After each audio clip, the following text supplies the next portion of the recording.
Hello, everybody. Welcome back to the Aquagon.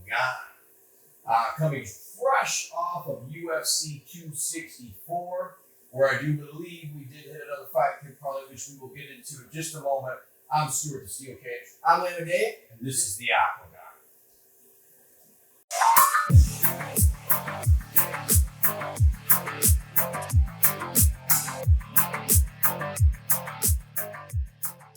All right, so we are going to start unpacking the fight night coming up this weekend. It's Makhachev versus Moises. I think I might have got the names right.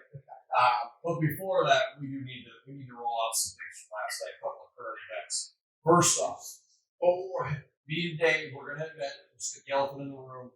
We did go nut first into a wood chipper with Brian. Well, plus 200. I mean, you can't expect too much, but man, that was a fun bet. It was a fun fight too. Yeah, I mean, listen, you're not going to make big business. Here's the thing: when you talk about dogs, if you just bet the favorites, you're not going to make it. You know what I mean?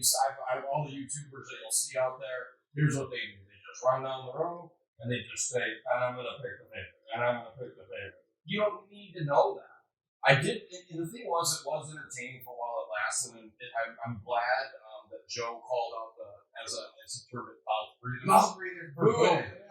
It was actually really exciting. It was a crazy fight style. It was working. He was just doing the back to him. He was hitting the roll, looking for the leg lock. But he was also hitting him with the spinning back kick, and he kept landing it.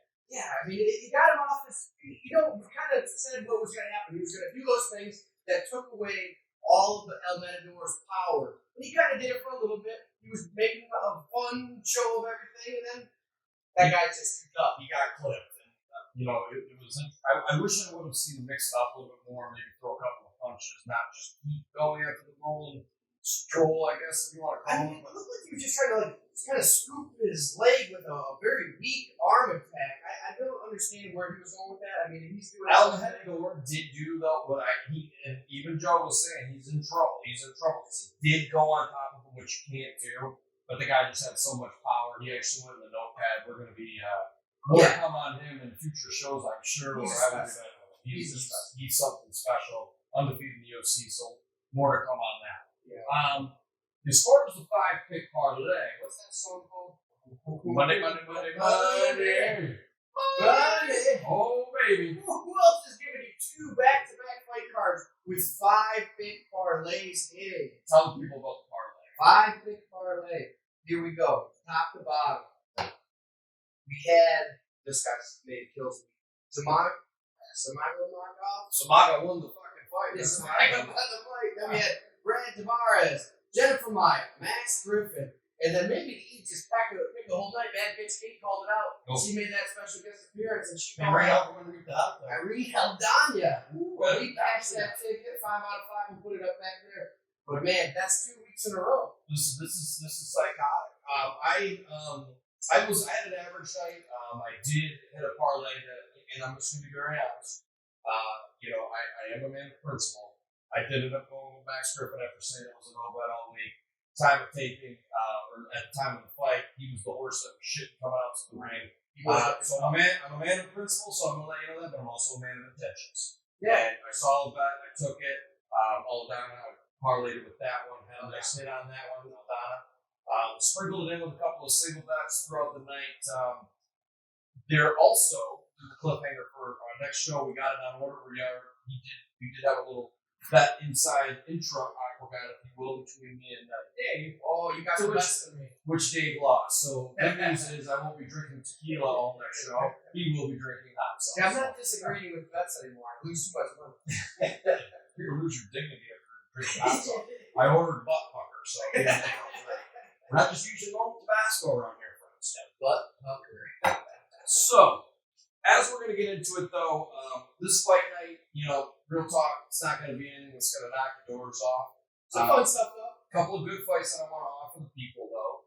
I think that you're going to see a little bit of, I like some underdogs here. A couple of them. That's what I want to give you. I think the main event's very obvious, which we're going to get to that in just a moment. Yeah. All right. So, some of the things that I like about these 2 underdogs I'm about to give you is you're going to get 2-way impact. Okay, both these fighters are good on the feet and they're good on the ground. I want to start with Billy Q. Okay, Billy Q. He was on the Contender Series. He he ended up getting a contract, and he's been on a winning streak ever since then. So I know the strength of schedule isn't always good, but you're getting a very nice price on him at plus 165. Actually, let me just double check that real quick. He's always looking sharp too. You know, I think a lot of talent's coming from the Contender Series. I've been liking to watch a lot of people come out of it. It's probably one of my favorite things to see three talent come up. Well, and even then, he's won. I think he's won his last 2 or maybe even 3. Correct me if I'm wrong. Coming into the UFC, and there's something that he does that I really like. He pushes people up on the cage, and he hits this menacing knee where he just tattoos his knee right into the ribs, and you can see it just takes these guys' fucking souls right out of their bodies. You can almost just see it leave. Oh, I like that. You know, a lot of times I've seen people throw knees on the cage. It's almost like they're throwing it on their training sparring partner in the gym. I mean, they're not putting any kind of heat behind it. But this guy, he really lays into that. Yeah. And Gabriel Benitez, listen, his last couple of fights, I know, I understand the line, why he's a favorite. I mean, Benitez puts out a lot of output. So if you're going 3 rounds, you know, I would say that Billy Q isn't going to be the guy that's going to just keep putting, he doesn't keep the pressure. He tracks you down, but he's not throwing a lot of combinations by any stretch of the imagination. But when he does throw, he's very accurate, and it's hard. But what I like about it is he doesn't gas, he doesn't overexert himself, which is a big thing, especially with, you know, he's a younger fighter. So you see these guys that roll for the gusto, then they end up getting creamed at the end. I just don't think, I think this is a fight that's going to go the distance. But even if it doesn't, Benitez has shown a little bit of a chin issue. Now, granted, it was Yusuf who, you know, he throws absolute fucking bombs, but I don't know what you're if you have So it kind of seems like Benitez is like, look, he looks really good losing. That's kind of how I feel with him. So I think Billy Q just, we're starting to say, he's got the fight IQ. Billy Q with the fight IQ. I'm going to take it. There we go. Now, the next one's going to be Sergey Morozov. Now, this guy is an absolute dog. He tracks you down. And again, I said you're going to get 2-way impact. He can wrestle. This guy can take you down from anywhere. He gets you on the cage. He can ground and pound you. He was going, I think his previous fight, he did go toe-to-toe with Environmental. I can't remember which one it was. Obviously not Khabib, but one of his cousins. Khabib was actually cornering him. And this was like, it was almost like watching a damn wrestling match. Now, he did get out grappled, there's no doubt, but he hung in there. And I'm telling you right now, that Dagestan wrestling is next level. He hung in there, and I love what he can do on the feet. You know, he had a nice question mark kick, although the environmental was hitting him with question mark kicks too. It was a really entertaining fight. I go back and watch it. But, you know, he was swaying. I like his combos. I like his power. I really just think anywhere that the fight goes, you know, you're getting good value with him. And right now, you know, you're getting him, I believe, Khalid Taha, so he's going to be plus 135. You know, I don't have much to offer on Khalid Taha at this moment in time, but I just think, you know, he's a favorite. You know, maybe it's the power, maybe it's the takedown defense. They're really not worried about that. I'm not really sure. But for me, this is a lot. I mean, you just look at that guy and you can tell he's a killer. I mean, no shame losing to one of Khabib boys. Absolutely not. I like the dog here. All right. This next one. This is a dog or pass. I'm going to give you a little bit for both. But understand this guy here. I might be a little bit of a fanboy. We've been following this guy since Connor and him got at him when he was like, what did you say? Yeah. Who the fuck is this guy? Who the fuck is that guy? Jeremy Stevens. Here's the deal. You're getting an extremely good price on Jeremy Stevens. Plus 192. Oh, I'm buying low. First and foremost, Jeremy, you got to look at the strength of competition. Okay? The second thing, this is where it's going to where you're going to have to wonder what Jeremy Stevens version of Jeremy Stevens is going to get. If he's the one that goes out and saws your front leg off, that taking that new meta in the UFC, which Jeremy Stevens started to pioneer, I really believe he's one of the, you know, he kind of started this emergence, him and Aldo and all the other ones. But he's starting, and you see this today, just like Aldo, the name I just mentioned, you start to get away from it. And it's such an advantage. Now, when Jeremy Stevens does it, he loads up and he absolutely blisters that leg. And he takes the game plan away from him. Yeah. I mean, well, I'm a little scared. I mean, Jeremy Stevens is already kind of shying away from those leg kicks. Then he sees Connor just bust his ankle right out off him. off the bone there last night. Maybe he's getting a little scared to throw those kicks. I think they hurt to throw themselves, but Germany's so powerful and explosive everywhere. I think he had a bad loss that to Yair Rodriguez, top of the food chain guys. Exactly. I mean, you're getting this kind of plus money on him. I still. And that was a good fight. It wasn't. I mean, I want to make sure we're clear. It wasn't necessarily like it was a loss. He took some damage. He doled out a lot of damage. Yeah, it was a fun fight. I mean, I think there was a lot of emotions involved. He got poked in the eye the last fight. I think they had some out of the cage scuffling. Maybe it was yapping. But he was a badass guy. I still like Jeremy. I think looking good. And Jeremy Stevens too, when he fought Yari, which I think is like top tier talent right now. I mean, Yari's an exciting fighter. Let's just be honest. Yeah, because he showed a pretty good gas tank. Yeah, I think Yari started to wear out, and then Jeremy Stevens started to outpoint him a little bit later on in the later rounds. There was a little bit of a too little too late at that point, but at the same time, and he wasn't really kicking, which is what scares me a little bit. Okay. I hope he gets back to that with this guy, because here's the thing, Gamera. Yep. When you watch the tape on Gamera, there's something that I really like that he does. And again, he's one of those two-way pressure people. He has a very, granted, he's got some iron fists. This guy can land with serious power. But he has a very nice takedown, very, under the radar. I mean, he shoots this head inside single, and I'm telling you, he gets deep and he gets you down. Now, the thing with Jeremy Stevens, why I think this is a benefit, Jeremy Stevens tends to move around on the ground and get straight up. If he's not gassed. We've seen Jeremy Stevens get gassed, and we've seen him not get gassed. Sometimes he has a tendency to over-exert himself. So the worry you might run into, if Jeremy Stevens starts to go into war, throws a combo more than he can, starts throwing, because he'll load up, and when he misses those and it doesn't count, he's just wearing himself out, I can see Gamera taking him down, pounding him out, and then eventually just either outpointing him or winning by TKO.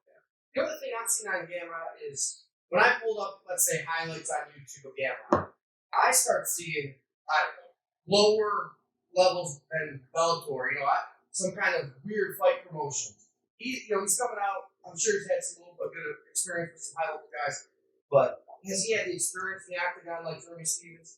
I don't think Jeremy Stevens is over the hill by any means, and if just being a veteran the way he is going to give him the nod on my end. I think Jeremy Stevens enjoys being the gatekeeper. Yeah. I don't think he's he'd probably tell you he's chasing chrome, but at the end of the day, or gold, or whatever they want to say, but at the end of the day, he's a gatekeeper. And he's a damn good one, too. He's going to give you a fight. He's going to give you a war. I think when you make this bet and you look at the plus money, the price that you're buying him at, you have to factor that in. Yeah. If you would put a gun to my head, I probably would still say Jeremy Stevens is going to win this fight. Even outside of the plus winning, but hey, if you're going to let me peel off almost plus 200, which this line might move, north of that by the end of the by week's end, we'll see what happens. But the way things have been going, it might even be fucking canceled because everything seems to be getting canceled. I think there's been already 2 I was really looking forward to that one too. All right, now it's time to dive in to the co-main and main event. We're gonna start with the co-main. Miesha Tate versus Mara Maroon Rana. Right, don't know her fucking name, which is why we're probably gonna go with Miesha Tate on this one, real talk. Well, Miesha Tate's been off for a quick minute. She went over to Singapore, was working with one championship, had a couple kids. But you know what? She come back, and I can't imagine she's just hurt for money. I think she's coming back to actually win a fight.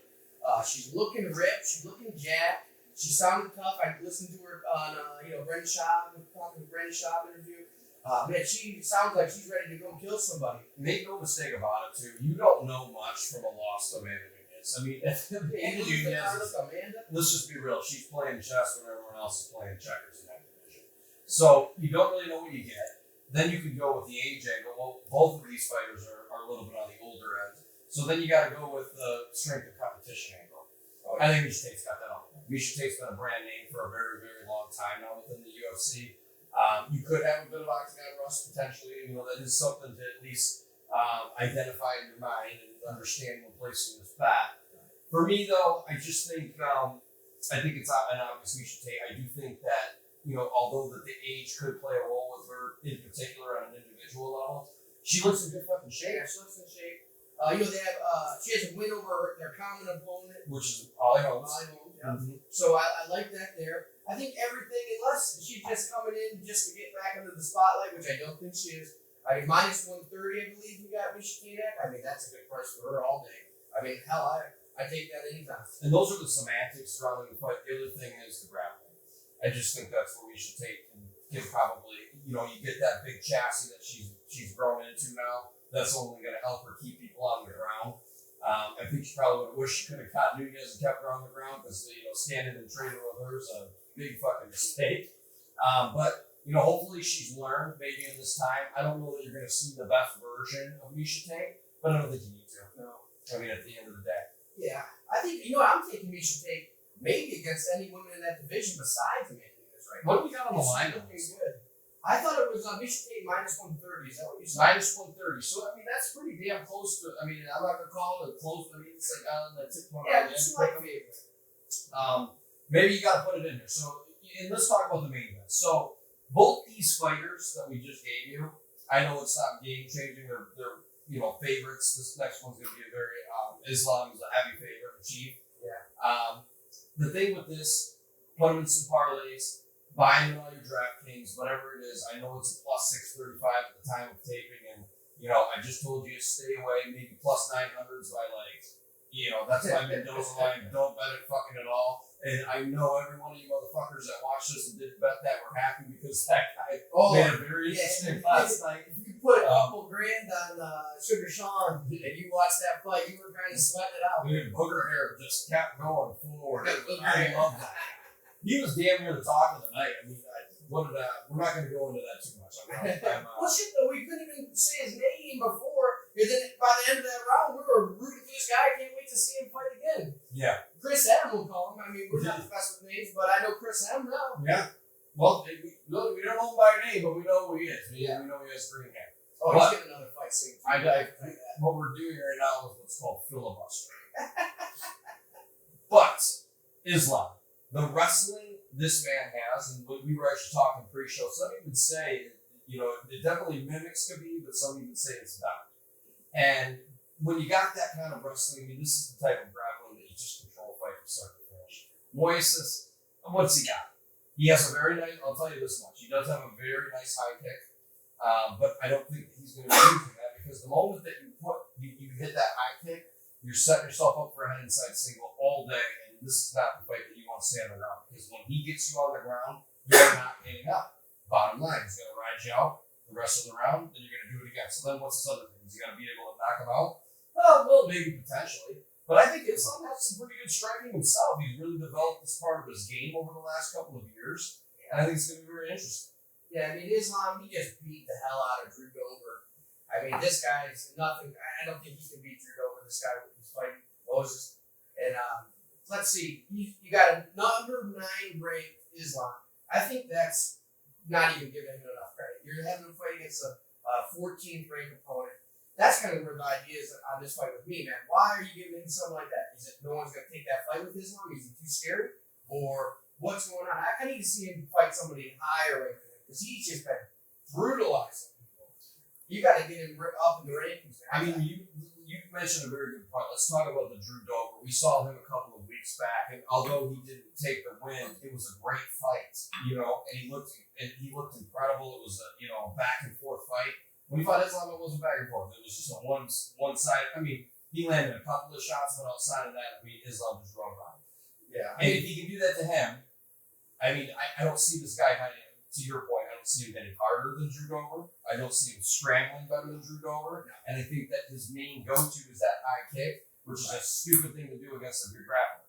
So, do you like the price? No, of course you don't. Plus 600 now. Anything more than 600. You got to be damn near a maniac. So I'm not telling you to go bet it on an individual level. I think you're going to need them on all your DraftKings lineup because it's a sure thing. Probably not going to be priced very well on there either, but you still need them.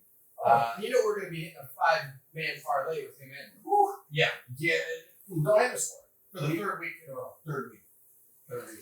Which we will post the two of them. We'll just put them back to show you. We'll see how long we can run that 5-big parlay. Does anyone else even try to hit 5 big parlays, or is it just us that hits them? Well, maybe people try to just pick the favorites. I see that quite often on YouTube. That'll get you The whole card. Yeah. Pick favorites. See if you have a hot tub in your house with cedar behind you. I love it. All right. So we gave you a couple of the fights. We don't know, there might be a couple that drop out by this time. We actually tape this Sunday right after the UFC 264. So we'll see what happens. If we have any updates, we will put some shorts out on TikTok and on YouTube. So stay tuned for that. The next week's show, you're not going to want to miss that one. We did have the bet. I said Poirier was going to win. He said Conor McGregor. He initially he went in high. Not this high. He went in like high on one before the closers. I said, I'm not fucking doing that. I should have just said I'm going to fucking do it because I knew that Poirier was going to win the whole time. Yeah. So now he must chug some hot sauce. You know what we should do? We should just, can we get Poirier's hot sauce online? Yeah, we're good. Okay, we'll just get that. That's what we're going to chug. I'll chug Poirier's hot sauce. It's only fitting. It's only fitting at this point. But please, please, please like and subscribe. If you view a show, why not just hit the fucking subscribe button? I don't understand. It's not like you're getting charged to do it or that YouTube throttles you and how many times you can do that. You're going to see some good content. You're going to get some 5-pick parlays. We're not just going to tell you who the favorites are. We are going to put ourselves out there, get vulnerable, tell you what some underdogs. Sometimes we hit, sometimes we don't. Listen, at the end of the day, they're underdogs for a reason. So bet at your own risk. See you next week.